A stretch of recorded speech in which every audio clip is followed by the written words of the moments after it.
And I don't think people understand that there's a bigger scope to history when it comes to Martin Luther King.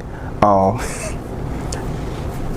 starters, not everybody was down for the non-violence. Let's sit into a white-owned restaurant and get our ass beat.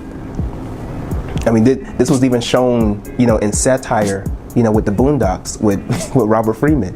In defense of Robert, the strategy of nonviolent direct action, when you actually think about it, is completely insane. A lot of black people weren't down for going into certain parts of a white-owned town or a white-populated town, just so they can try and prove a point.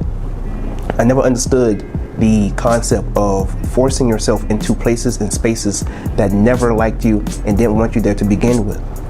You going over there trying to get a bite to eat, they spitting in your food and putting stuff in your food, and you don't know nothing about it.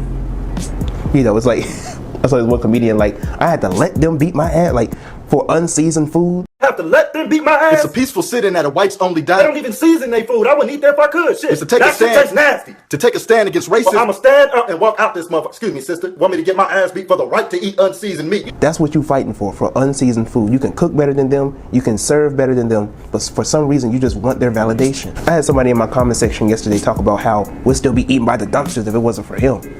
And I'm just like, that's how you see. That's how you feel concerning what Martin Luther King did for you. You don't consider building for your own, setting up something better for your own, creating restaurants for your own. You think that white people are so superior that you're better off living with them than living with your own. That's ridiculous. That's mind-boggling.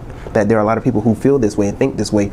That Martin Luther King caused progression for black people because now we're in spaces that we were never allowed in, rather than creating our own spaces.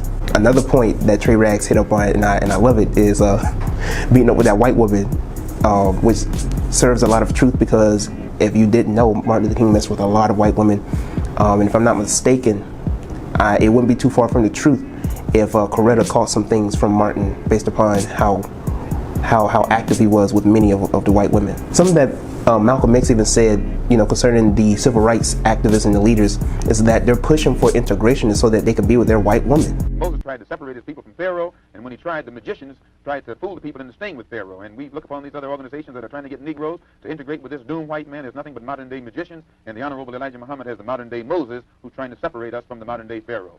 Well, do you feel that the Negroes who are attempting to influence the policies and actions of our federal government, the Attorney General, the President of the United States, when James Baldwin recently had a conference with Robert Kennedy, he took Lena Horne, who's married to a white man, Lorraine Hansberry, who's married to a white man, Belafonte, who's married to a white woman, Edwin Berry of the Urban League, who's married to a white woman.